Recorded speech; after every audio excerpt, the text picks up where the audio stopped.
Hi అండి. నేను ఇవాళ సొరకాయ చపాతీ ఎలా తయారు చేసుకోవాలో చూపిస్తానండి. దానికి కావాల్సిన పదార్థాలు కూడా ఇప్పుడు చూపిస్తాను. సొరకాయ, ఉల్లిపాయ ముక్కలు, పచ్చెనపప్పు, పచ్చిమిర్చి, సాల్ట్, జీలకర్ర, కరివేపాకు, ఆయిల్, బియ్యం పిండి. ఇప్పుడు తయారీ విధానం చూద్దాం. ముందుగా సొరకాయని ఇలా మొత్తం తురుముకోవాలండి.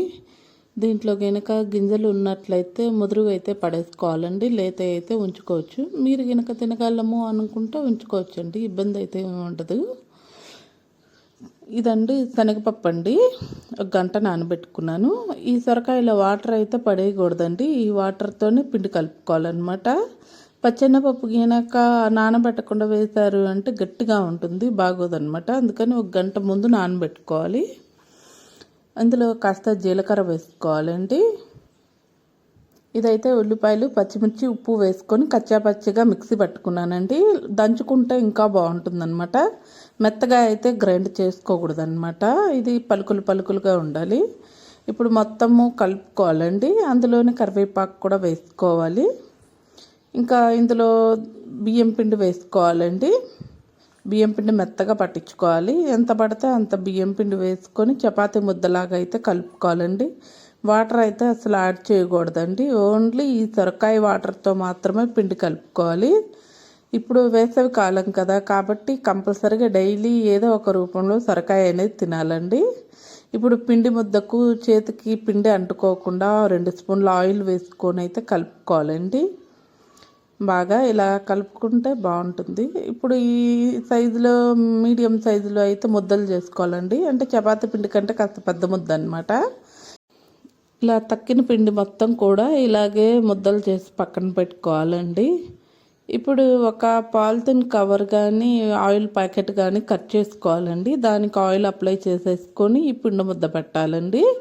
చేతికి ఆయిల్ మధ్యలో రాసుకుంటూ ఇలా రోటీలాగా అయితే చేయాలండి.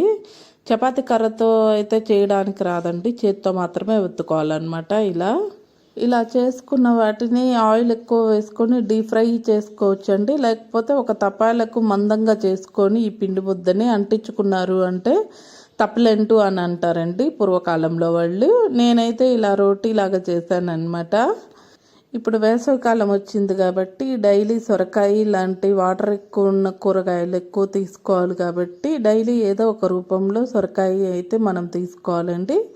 అందుకని ఇలా చేసుకుంటున్నాను నేను సొరకాయ చపాతీ. ఇప్పుడైతే పొయ్యి ముట్టించుకొని పెన్నం పెట్టుకున్నానండి.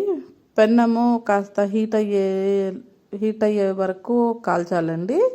ఇప్పుడు ఒక బ్రష్ తోటి మొత్తం పెన్నం మొత్తం ఆయిల్ అప్లై చేయాలండి. ఆయిల్ అప్లై చేసిన తర్వాత ఇప్పుడు హీట్ అయిందండి పెన్నము.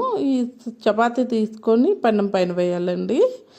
పెన్నం పైన వేసిన తర్వాత కంపల్సరీగా అయితే మూత పెట్టాలండి పైన. ఇప్పుడైతే మంట కాస్త పెద్దగా పెట్టుకోవాలండి. అంటే చపాతీ ఎంతవరకు ఉందో అంత మంట రావాలి కదా, మొత్తం సమానంగా కాలాలి కాబట్టి నేను మంట పెట్టుకున్నానండి. మూత అయితే తీయకూడదు. ఈలోపు మనము ఇంకొక చపాతీ చేయాలండి. ఇది కాలేలోపు కాలిందేమో చూస్తున్నాను. కరెక్ట్గా అయితే కాలిందండి. ఎప్పుడైనా తిప్పేసిన తర్వాత మాత్రం మూత పెట్టకూడదండి, అసలు ఒక్కసారి మాత్రమే పెట్టాలి. కావాలంటే మధ్యలో ఆయిల్ అప్లై చేసుకోవచ్చండి మనము చపాతీకి రెండో వైపు కూడా.